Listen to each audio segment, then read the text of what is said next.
Okay, it's pretty early in the morning. It's 4:45. We're just about to set off. The car charged fully overnight, which I'm really happy about. The preconditioning is on. The car is nice and warm, defrosted, apart from the wing mirrors. I haven't found out how the heated wing mirrors work yet. Car says we've got 290 mile range. Should be plenty to get there. I'm not expecting wonders today. It's 9 degrees outside. We're fully loaded. It's not going to be the most economical run because I'm going to be having a higher average speed than I normally drive. So looking forward to a nice quiet journey. That's the reason for going so early, so that we have the roads to ourselves and we arrive in plenty of time so we can spend time with our family. And yeah, let's hope the car does well. And then of course we've got our first big challenge. Yeah, big challenge as if now. Basically we have to find a charger when we're down there and add about 120 miles of range, and then we're good to go for getting home, and that should be enough. So looking forward to it, and looking forward to being able to share how easy it is to do nearly 400 miles in this car. And that's what I'm expecting. I'm expecting to get back having found it really easy. The charge wasn't any issue whatsoever. Yeah, charging. I am being awkward, aren't I? I'm being awkward saying I'm not using Ecotricity, I'm not using Polar, I'm not subscribing, I'm not using any apps.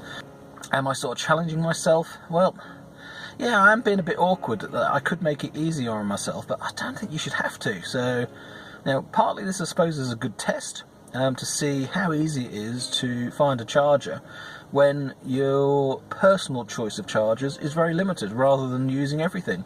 So if I can go to Brighton and charge using a very limited supply of chargers, then no one should have any fear of going anywhere and charging, basically, because you've got the whole raft of chargers available to you if you choose to have them.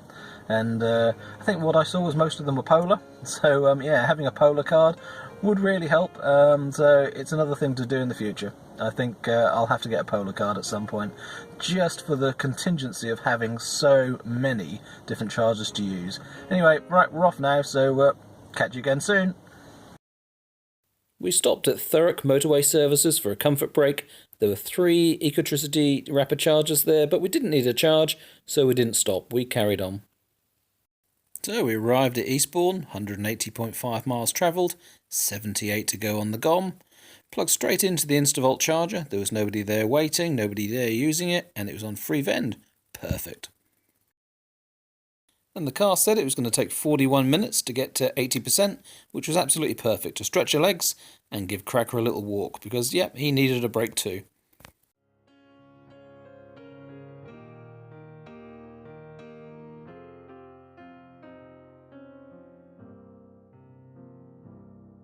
Here we are then, it's just finished breakfast. The car's been charging again at the Instavolt charger.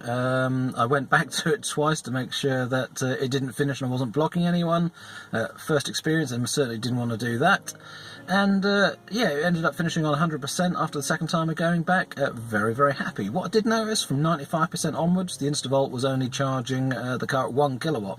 So it was really slow in the last few minutes. So at 88% with a range of 255 miles, I should have disconnected here really. It was already charging at 8 kilowatts. I didn't need any more, but because I had spare time, I kept going. And I kept going to 100% and about 285 miles of range. Okay, we're back from Brighton. We've pulled back into another Instavolt charging station just to charge up before we head home. We needed to get some bread and milk anyway, so perfect opportunity. So another 180 miles done, approximately. This time we took the quicker route, definitely the motorways back, and I had my foot down quite a bit more. But we still managed exactly the same, 3.9 miles per kilowatt hour. Heating was on, but probably a little bit less because it's warmer outside. So yeah, 3.9. It looks like this time the range was indicating 238 miles, 240 as the potential for the car at that sort of speed. So yeah, 230 to 250 on long distance, and putting your foot down on motorways is what you can expect.